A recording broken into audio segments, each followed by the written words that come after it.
Hello everyone. So welcome to this channel. आज हम पढ़ने वाले हैं जीएससीबी क्लास 12th का चैप्टर नंबर 6 जो कि आपका साइकोलॉजी का है, मेंटल डिसऑर्डर्स, है ना। सो ये जो वर्ड है it is nothing new for us, right. Mental disorder एक ऐसा शब्द है जिससे आप सभी लोग काफ़ी ओल्ड टाइम से, लाइक पुराने टाइम से आप लोग बहुत ज़्यादा फेमिलियर हो, है ना। तो बेसिकली जब हम इसे साइकोलॉजी के पर्सपेक्टिव से देखते हैं तो उसमें बिहेवियर को ज़्यादा इम्पोर्टेंस दी जाती है कि जो डिसऑर्डर हुआ है that is because of the behaviour. But वही चीज़ को जब हम साइंस यानी कि बायोलॉजी के पर्सपेक्टिव से देखते हैं तो उस टाइम पे हमारे बॉडी को ज़्यादा महत्व दिया जाता है। उसमें काउंट होने वाले पार्ट्स जो भी अफेक्टेड एरियाज़ होते हैं उनको ज़्यादा इम्पोर्टेंस दी जाती है फॉर द डिसऑर्डर। आइए देखते हैं चैप्टर में क्या मेंशन है।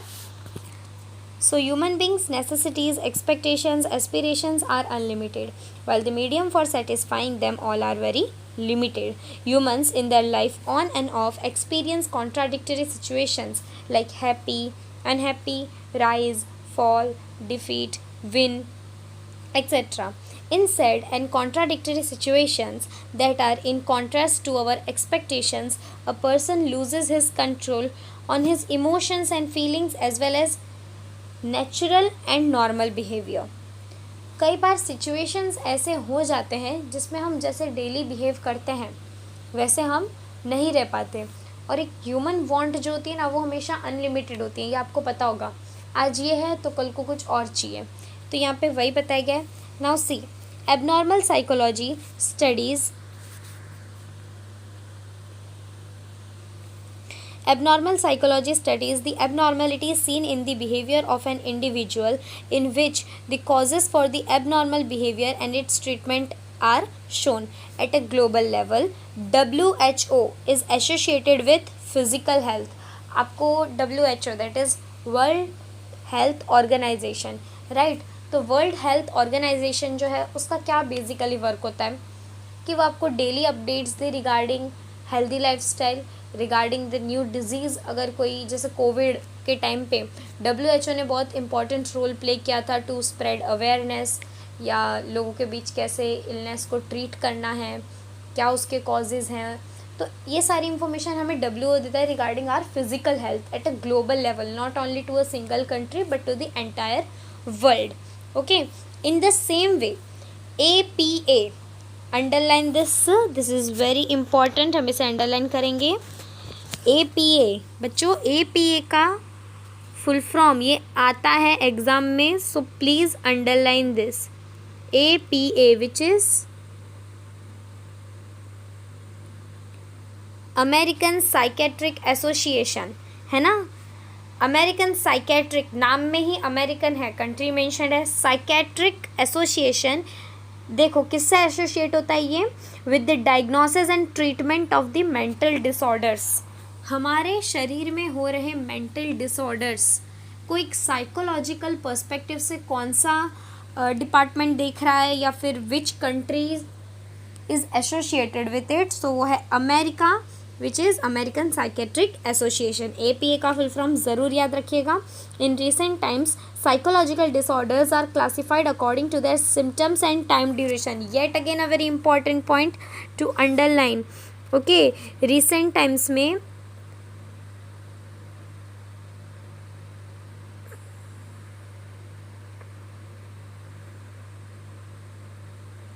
ये अंडरलाइन कर लिया हमने कि सिम्टम्स एंड टाइम ड्यूरेशन के हिसाब से जो है वो एसोसिएटेड है what psychological disorders. Okay, in this chapter we will seek information about their classification of the disease and also about the biological, social and psychological factors responsible for the mental disorders.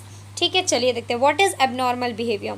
सो यहाँ पे कुछ definitions, उसका deep meaning बताया गया है। सी, in order to understand the abnormal behavior, firstly we need to understand the meaning of normal and abnormal. ये भी एक बात है, हमें पता तो है नॉर्मल यानी okay, abnormal it means not okay, but यहाँ पे उसे डीपली बताया गया है, उसका क्या फीचर है वो भी बताया। Let's see, the word normal has come from the Latin word Norma.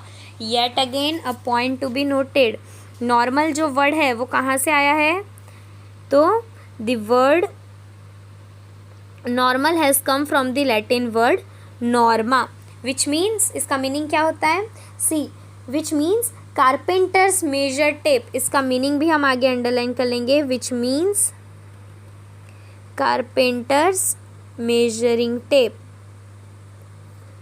Okay. A carpenter's measure tape is an ideal measuring instrument, the measurement for which is considered perfect. So we can say that an ideal situation or the uniformly accepted norm is known as normal.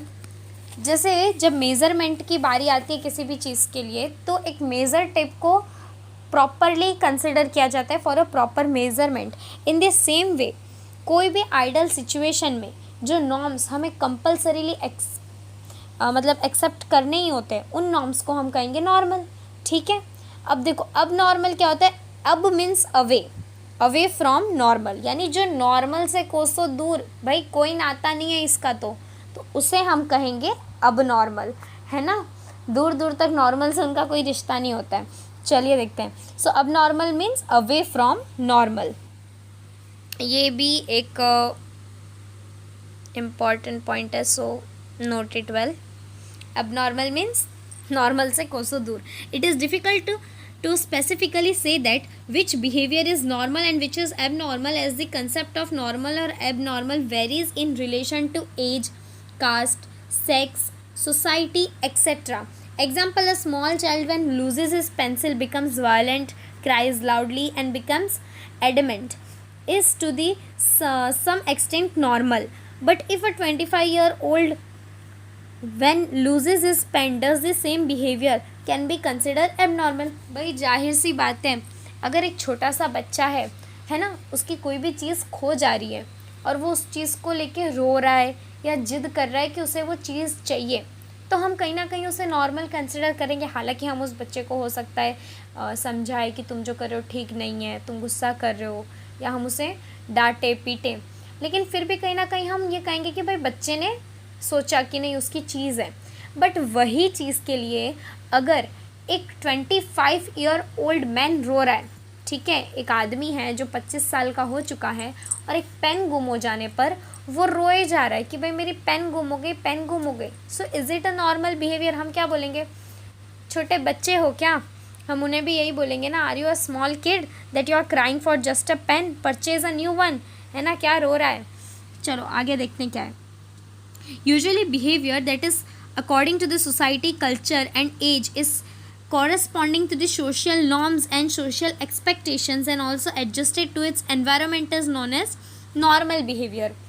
जो भी rules हैं, regulations हैं, एक society जैसे लोगों को accept कर लेती है, अगर वो सारी क्राइटेरियाज फुलफिल हो रही है उस पर्सन के अंदर, that means the person is normal, right. उस पर्सन में कोई भी खोट नहीं है, देन उस पर्सन में कोई भी खोट नहीं है, राइट. आगे देखो क्या बोला गया है कि opposite of that behaviour which is contrast to the social norms and social expectations and maladjusted is known as abnormal behaviour. यानी जो ये सारी क्राइटेरियाज फुलफिल नहीं करता वो अपना एबनॉर्मल बिहेवियर हो गया. ठीक है भाई. Abnormal behaviour means deviated from the clearly defined norms which cannot be considered as a representative of a normal behavior. ये डेफिनेशन किसने दे दी भाई? वॉरेन ने दे दी. नेक्स्ट देखो किसकी डेफिनेशन है? जेम्स पेज की डेफिनेशन है. देखो पेज जी ने क्या डेफिनेशन दी है. Abnormal behaviour is defective, unexpected, illogical, not appropriate and harmful. क्यों भाई? जो एबनॉर्मल बंदा होगा क्या वो नॉर्मली बिहेव करेगा? नहीं करेगा. तो ऐसे सिचुएशन में हो सकता है वो कोई रॉन्ग स्टेप ले ले, हो सकता है वायलेंट हो जाए ज़्यादा, जिसके चलते सामने वाले के लिए हार्मफुल हो जाएगा. तो इसीलिए a person who has behaves in such a way put himself herself and others in trouble. अब देखो थर्ड डेफिनेशन दी है जेसी कॉलमैन ने. A behaviour which is low in moral values is known as abnormal behaviour. From above definitions, the universally accepted definition is as under. Universally accepted यानी जो finally इन सबकी definitions को मिलाकर, है ना, इन सबकी definitions को मिलाकर जो उन्होंने final definition दी वो क्या था? कि abnormal behaviour is different from the norms decided by the society, unacceptable and creates problem in social dealings and adjustments. यानी कहीं ना डील प्रॉपर हो पाती है ना, जो एक्सेप्टेबल नहीं होता है सोसाइटी के द्वारा, और कुछ ना कुछ प्रॉब्लम्स क्रिएट कर देती है to make a correct understanding between each and every one. तो ऑब्वियसली अब जो एबनॉर्मल होगा आप उससे क्लियरली कम्युनिकेट भी नहीं कर पाएंगे ना, तो इसलिए इट्स नॉट अप्रोप्रिएट। तो इस बिहेवियर को हम एबनॉर्मल करेंगे। चलो अब देखो इनके क्लासिफिकेशंस यहाँ पे बताए गए हैं कि healthy society can be created by healthy persons. Okay, जो हेल्दी सोसाइटी आएगी it can be created by only healthy persons. A person also behaves in socially acceptable manner and having a normal behavior is considered as a sign of a healthy person. अब भाई इन्होंने देखो क्या, according to the book, according to this psychology, उन्होंने क्या बताया गया है, उन्होंने ये बताया है कि एक पर्सन अगर जो भी सोशली एक्सेप्ट हो रहा है उसी तरीके से बिहेव कर रहा है, ठीक है, तो वो पर्सन हेल्दी पर्सन के उसमें काउंट हो रहा है कि नहीं भाई जो बंदा है वो एकदम प्रॉपरली हेल्दी है ना, एकदम चिल्ड काइंड ऑफ है। Some years ago in the definition of health only physical health was included, but in modern time physically, psychologically and socially healthy person is known as a healthy person.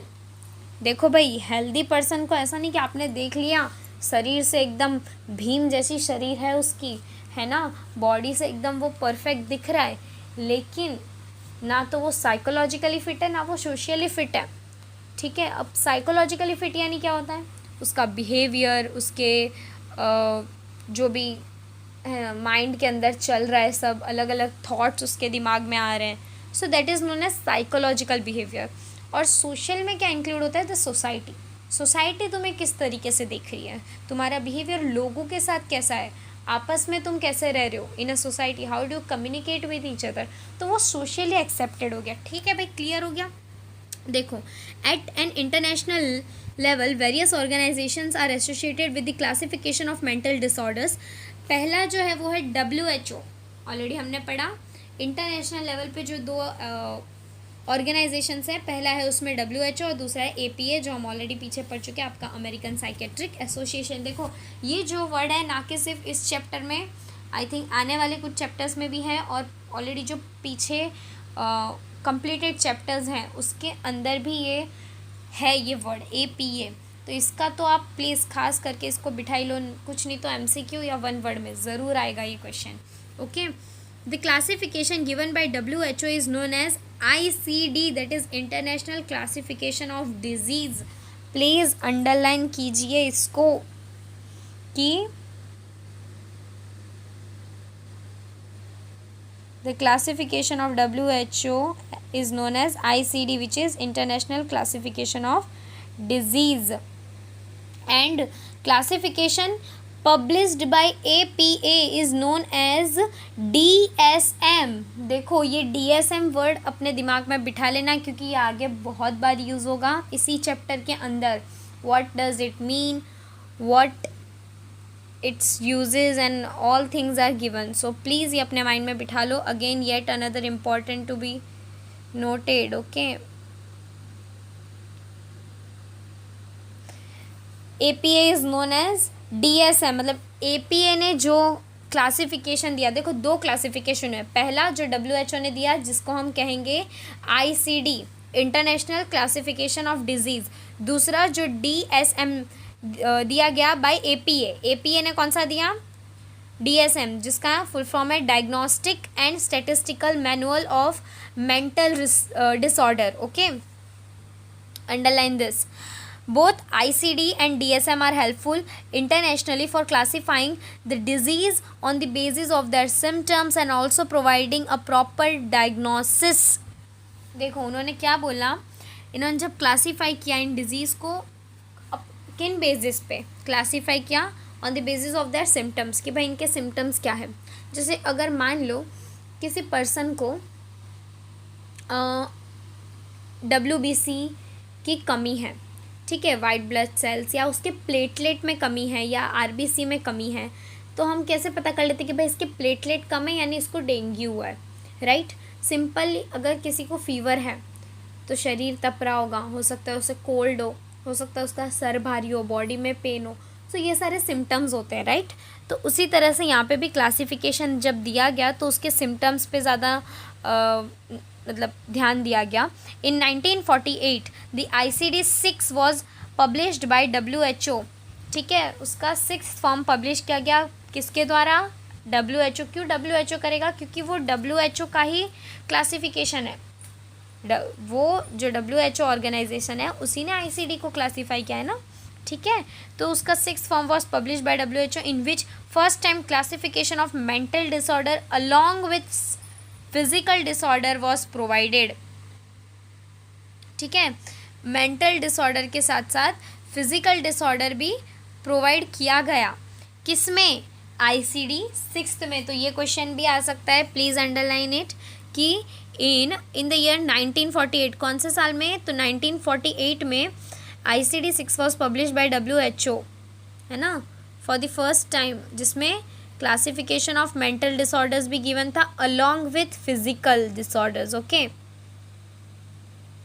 और उसके बाद वाला point भी important है, underline कीजिए, जो कि है इन 1952 the first edition of DSM was published by APA, क्योंकि वो ऑर्गेनाइजेशन ने ही DSM का पब्लिश किया था। The new editions of DSM publish till today are shown below. देखो कौन से हैं? अपना DSM 1 है जो कि 1952 में हुआ था, DSM 2 1968 में हुआ था। देखो ये जो टेबल है ना, ये टेबल को आप ज़रूर से याद कर ले, ठीक है। हमने ये टेबल जो है, दिस इज़ IMP, तो हम इसे ज़रूर याद करेंगे। पॉइंट टू बी नोटेड बच्चा party, okay. Let's move further. ये एक्स्ट्रा इन्फॉर्मेशन यहाँ पे आपको गिवन है कि DSM जो 5 था, जैसे यहाँ पे गिवन था ना ICD-6, तभी हमने अंडरलाइन किया यहाँ पे ऊपर ICD-6, वैसे DSM का भी जो 5th वर्जन था उसके क्या क्या क्लासिफिकेशन है वो यहाँ पे गिवन थे, ओके।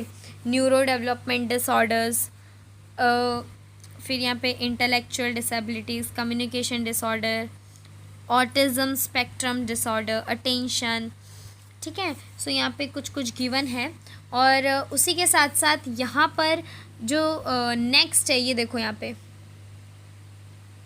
इसको हम प्रोनाउंस करेंगे। ये जो वर्ड आपको दिख रहा है ना, ये वाला टॉप मोस्ट पे है, या दिस वन, तो इसको हम प्रोनाउंस करेंगे सिज़ोफ्रेनिया। क्या प्रोनाउंस करेंगे बच्चों? Schizophrenia spectrum and other psychotic disorders, okay. तो यहाँ पे गिवन है, ये देख लेना आप थोड़ा सा, इट्स ऑल्सो इम्पॉर्टेंट, क्योंकि ये वर्ड बार बार आपको यूज़ करना होगा। अगर नहीं समझ में आ रहा है so you can write it in Hindi also in your, या जो भी लैंग्वेज में आपको कंफर्टेबल लग रहा है, you can write it in your text book, schizophrenia spectrum. चलो अब देखो DSM models of abnormal behaviour. DSM 1 का जो मॉडल था, अलग अलग मॉडल्स निकले थे ना, देखो कितने टोटल 5 मॉडल्स हैं, जिसमें 1 के बारे में थोड़ा हमें यहाँ पे गिवन है। Many psychologists have conducted research on how abnormal behaviour emerges and by keeping in the centre the special symptoms of abnormal behaviour, its causes and treatment based on this researches models describing the explanation of abnormal behaviour are given by psychology. देखो psychology ने अपने explanations क्या दिए? 2 types में, पहला biological model आया, दूसरा psychological model आया। देखो बायोलॉजिकल में तो ज़्यादा डीप नहीं गिवन है, गिवन है मतलब उसके सब पार्ट्स नहीं है, बट साइकोलॉजिकल में उसके सब पार्ट्स भी हैं। कौन से? साइको एनालिटिकल हमने पढ़ना है, बिहेवियरिस्टिक मॉडल हमने पढ़ना है, और कॉग्निटिव मॉडल भी हमने पढ़ना है, ओके। तो दिस इज़ ऑल्सो इम्पॉर्टेंट। तो आज हम बायोलॉजिकल मॉडल जो है वहाँ से हम शुरू करेंगे, ठीक है। तो this model consider central nervous system, heredity, brain pathology and biochemical imbalance responsible for the abnormal behaviour. जैसा कि मैंने आपको पहले ही चैप्टर के स्टार्टिंग में बता दिया था, जब एबनॉर्मल बिहेवियर को हम साइंस के पर्सपेक्टिव से देखते हैं वो टोटली डिफरेंट हो जाता है। क्यों डिफरेंट हो जाता है भाई? क्योंकि साइंस जो है वो हमारे शरीर को मद्देनज़र रखते एक डेफिनेशन या एक पर्सपेक्टिव से हमें बताती है, उस पर्टिकुलर चीज़ के बारे में इंफॉर्मेशन हमें देती है, राइट। जैसे बायोलॉजिकल मॉडल में सेंट्रल नर्वस सिस्टम, हेरिडिटी और ब्रेन पैथोलॉजी और chemical imbalance in the sense, biochemical का मतलब आता है आपके बॉडी में बहुत सारे हार्मोन्स सीक्रेट होते हैं। आपने ये चीज़ 10th में ज़रूर पढ़ी होगी आपके साइंस में, है ना। बहुत अलग अलग हार्मोन्स अलग अलग ग्लैंड्स के द्वारा सीक्रेट की जाती है। तो अगर उनमें कोई इम्बैलेंस हो जाए तो हमारा बिहेवियर कई बार अबनॉर्मल हो जाता है, ठीक है। चलो देखते हैं क्या है। This model is also known as medical model और डिजीज़ मॉडल। अंडरलाइन करेंगे इसको। इस मॉडल का दूसरा नाम क्या है भाई? तो भाई नाम है मेडिकल और also disease model. Disease model और मेडिकल मॉडल के नाम से भी किसे जाना जाता है बच्चों? बायोलॉजिकल मॉडल को। आगे देखो क्या बोला गया है कि the excessive and normal functioning of central nervous system affects the behaviour of an individual, ठीक है। Central nervous system includes brain and spinal cord. अच्छा, आपको ये तो पता होना चाहिए ना, नर्वस सिस्टम के बारे में भी आपने 10th में पढ़ा है, राइट। तो जो सेंट्रल नर्वस सिस्टम होता है उसके दो मेन कौन से पार्ट्स हैं? तो इन्होंने बोला है स्पाइनल कॉर्ड और ब्रेन। हमें पता है हमारे बहुत से नर्व्स जो हैं वो ब्रेन से कनेक्ट हैं। हमारे जो भी सेंसेशंस हम फील करते हैं it's just because of the brains और रिसेप्टर्स हमारे उससे कनेक्ट हैं, है ना। Same with the spinal cord. The base for the cognitive and mental functioning is brain. So in case of injury in brain, abnormal behavior can be produced. तो मतलब क्योंकि nerves और बाकी सारे जो पार्ट्स हैं वो कहीं ना कहीं ब्रेन से अटैच्ड हैं, तो अगर ब्रेन में कोई भी प्रॉब्लम आ रही है यानी पूरे शरीर में भैया प्रॉब्लम आनी तो तय है। दिमागी तौर पे अगर कोई भी प्रॉब्लम हमें हो रहा है तो उसका असर शारीरिक तौर से भी हमें झेलना पड़ेगा, है ना। कई बार हम सुनते हैं ब्रेन हैमरेज हो गया, कई बार हम सुनते हैं कि उसके ब्रेन में कुछ प्रॉब्लम थी, है ना, कि उधर कुछ जम गया था, खून जम गया था। ऐसे कई सारी चीज़ें हमें सुनने में आती है। तो ये जो सब सुनने में आता है फिर वो कहीं ना कहीं असर तो होना ही है उसका शरीर पे, है कि नहीं। कितने महीनों तक इंसान बेड्स पे रह जाते हैं। चलो आगे देखते हैं क्या है भाई। For abnormal behavior, the direction of the nerve cell and the neurotransmitter is also responsible. Usually, instead of traveling from one neuron to other neuron, the nerve impulse come back to the same neuron, which is known as reuptake. Okay, reuptake की definition given है बच्चा party, underline करेंगे इसे भी कि कहाँ था ये रहा, इंस्टेड ऑफ, ये जो लाइन है ना यहाँ से अंडरलाइन करना स्टार्ट करो। Instead of travelling from one neuron to other neuron which is known as reuptake, ठीक है। reuptake किसे बोलते हैं हम? कि मान लो आपको पता है ना कि न्यूरॉन्स होते हैं। न्यूरॉन्स क्या होते हैं? हमने 10th में पढ़ा था न्यूरॉन क्या होते हैं, ठीक है। आई थिंक एक पेज पे इसका डायग्राम भी गिवन था, हम देखते हैं पीछे वाले किसी पेज पे गिवन था या ओके।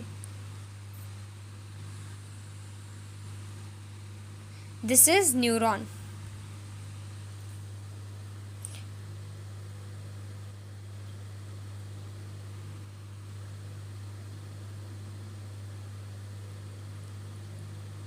न्यूरॉन है ना। यहाँ पे लिखा है फिगर ऑफ सिनेप्स। देखो इसमें क्या होता है ना कि ये जो दिख रहा है आपको this portion, this is known as the head of the neuron, और ये जो बैक वाला पोर्शन आपको दिख रहा है ना इसे हम बोलते हैं टेल ऑफ द न्यूरॉन। तो क्या होता है ना, यहाँ पे जो ये छोटे छोटे आपको हेड्स दिख रहे होंगे बोथ हेड पे और टेल पे, तो जब हम इम्पल्स सेंड होता है एक न्यूरॉन से दूसरे पे कैसे पहुँचता है, क्योंकि पहले न्यूरॉन का जो टेल है वो दूसरे न्यूरॉन के हेड से अटैच होता है, जिसके चलते इम्पल्स आगे पास ऑन होता है। लेकिन मान लो कभी ऐसा सिचुएशन आए जिसमें ये जो इम्पल्स है वो इधर से तो ट्रांसमिट हुए, पीछे तक गए भी टेल तक, लेकिन आगे नहीं बढ़ पा रहा है to the next neuron, again वो वापस रिपीट होके जहाँ से गया था वहीं पे वापस आके अटक रहा है। तो ऐसे सिचुएशंस में क्या होगा ना, एबनॉर्मल बिहेवियर देखने को मिलता है। और ये जो प्रोसेस है इसे हम कहते हैं रियूपटेक। क्या कहते हैं? इस प्रोसेस को हम कहते हैं रियूपटेक प्रोसेस। समझ में आया? एक न्यूरॉन से ट्रांसमिट होकर दूसरे न्यूरॉन पे जाना is okay, but if it is not going and coming back to the same place from where it has been started, तो हम उसे कहेंगे द प्रोसेस ऑफ रियूपटेक, जो यहाँ पे गिवन है आपको। ओके, देखो आगे क्या बोला गया है।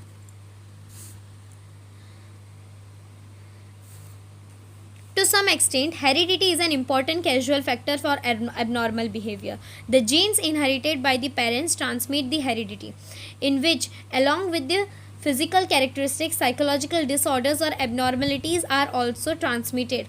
Paykel in 1982 carried out the study on the depression and proved the importance of heredity in abnormal behavior. Neil and Olta Manis in 1980 showed that schizophrenia is a behavior which is inherited. देखो भाई, अब आपको तो पता है ना human birth किस तरह से हो रहा है, you know that very well. तो उन्होंने क्या बोला कि हेरिडिटी जो हम अपने पेरेंट्स से इनहेरिट करते हैं, डेफिनेटली हमारे कई सारे फिजिकल फीचर्स हैं। कई बार आपने कहते हुए भी सुना होगा अपने रिलेटिव्स को या क्लोज वंस को, like you look like your mother और you look like your father, है ना। तो उस टाइम पे क्या होता है, जब हमें ऐसा बताया जाता है कि हम अपने पापा के या मम्मी के जैसे जीते हैं, क्यों? क्योंकि हमने वो फिजिकल कैरेक्टरिस्टिक्स उनसे ओव की हुई है, राइट। तो जब कैरेक्टरिस्टिक्स ओव कर रहे हैं, कहीं ना कहीं ये भी प्रूव हुआ कि कुछ डिसऑर्डर्स भी अगर हमारे पेरेंट्स में हैं तो वो हम में भी आ सकती है। जैसे एक होता है डायबिटीज़, है ना, वो अगर मान लो किसी को है तो आगे चल के होना is not a new thing, it's absolutely fine. Like अगर किसी को है और उसके अपकमिंग जनरेशन को भी वो चीज़ हो रही है, इट मीन्स इट्स, उसमें सोचने वाली बात नहीं कि इतने छोटे बच्चों को, आजकल तो छोटे बच्चों में भी डायबिटीज़ हो रहा है, do you know that, almost like teenagers mostly. तो ये क्यों हो रहा है? क्योंकि कई बार इसमें हेरिडिटी फैक्टर्स भी अफेक्ट करते हैं। तो ऐसे कुछ कुछ डिसऑर्डर्स होते हैं जो हम इनहेरिट करके लाए होते हैं। लाइक किसी के 6 फिंगर्स होते हैं, ये भी आपको पता होगा ना, किसी के कोई लोगों के 6 फिंगर्स होते हैं, तो वो उनके पेरेंट्स के भी अगर हैं तो उनमें आएंगे। That is heredity factor, that is nothing knew about it. Okay, देखो तो यहाँ पे ट्रांसमिट होती है, मतलब वो हेरिडिटी पेरेंट्स से बच्चों में ट्रांसमिट होती है। अब देखो पैकल जो थे, यहाँ पे अंडरलाइन करना ये ज़रूर,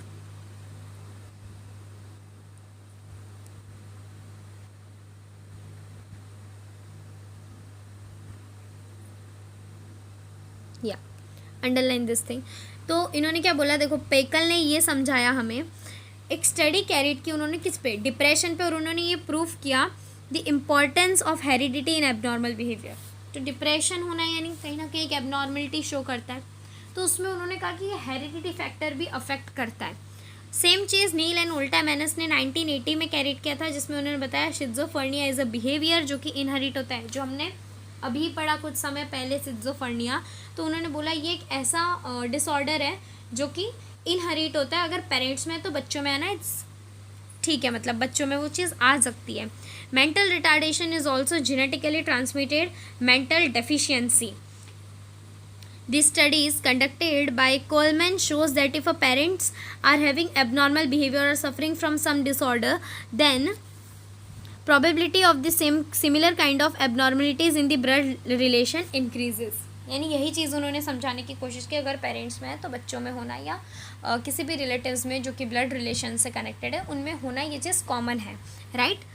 The probability of a normal behavior, the probability of abnormal behavior in the identical twins is more as compared to the fraternal twins.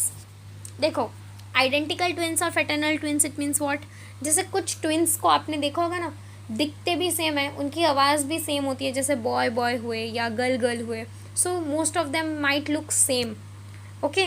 और फैटर्नल यानी होते ट्विंस हैं लेकिन आइदर वन इज़ बॉय और गर्ल, या फिर वो दिखने में थोड़े डिफरेंट हो कि आपको पता ही ना चले कि who is the boy and who is the girl, है ना, मतलब लाइक आइडेंटिफाई करना थोड़ा टफ हो जाता है because mostly they look same.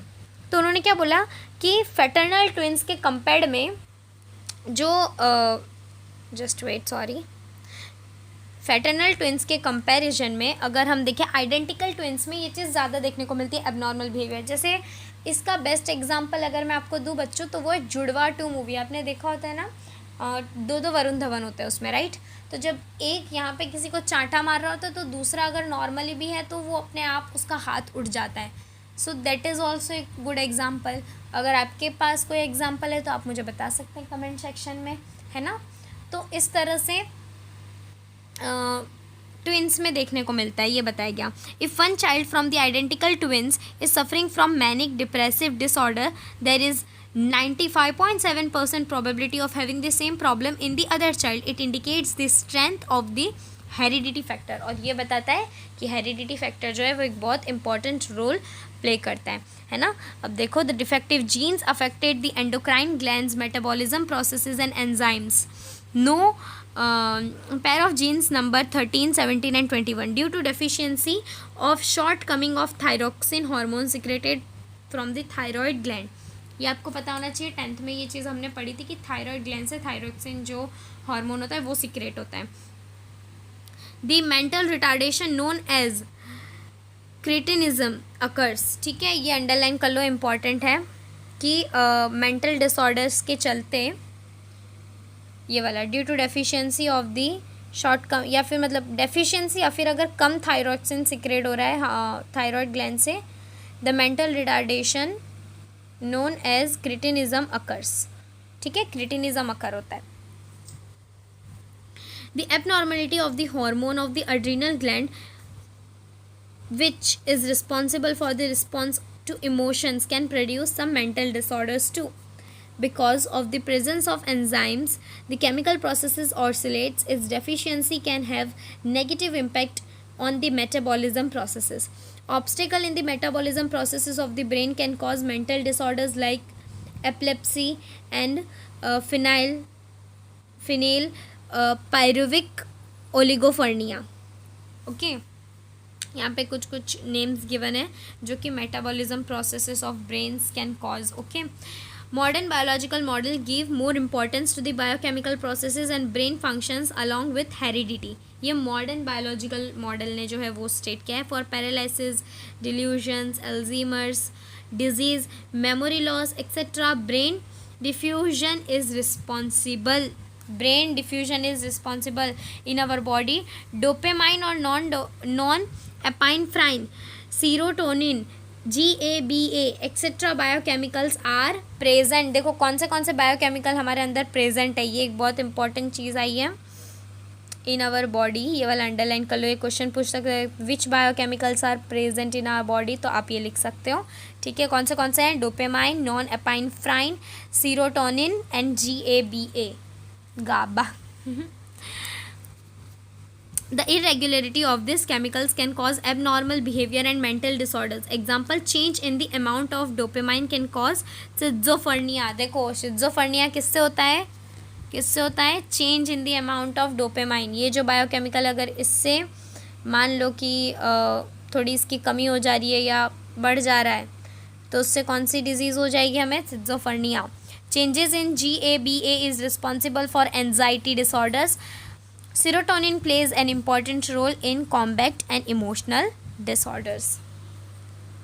ठीक है, तो ये सारे बायोकेमिकल्स जो थे वो क्या रोल प्ले करते हैं, उससे क्या हमें डिसऑर्डर होता है, किससे हम सफ़र करते हैं, वो चीज़ें यहाँ पे गिवन थी। सो ओके किड्स, आज के लिए हम यहीं पे पॉज करते हैं, है ना। नेक्स्ट जब सेशन आएगा तब हम स्टार्ट करेंगे कहाँ से? हम स्टार्ट करेंगे यहाँ से, जो कि है psychological disorder. Okay, psychological model है, डिसऑर्डर नहीं है। साइकोलॉजिकल मॉडल है, यहाँ से हम स्टार्ट करेंगे। Okay, so I think it's I think I did something wrong. यहाँ से स्टार्ट करेंगे और उसके बाद हम इसके और डीप में जाएंगे। सो या chapter is quite lengthy but we will finish it off. Okay, चलिए, सो आज के लिए हम यहीं पॉज करते हैं। Till then take care and bye bye.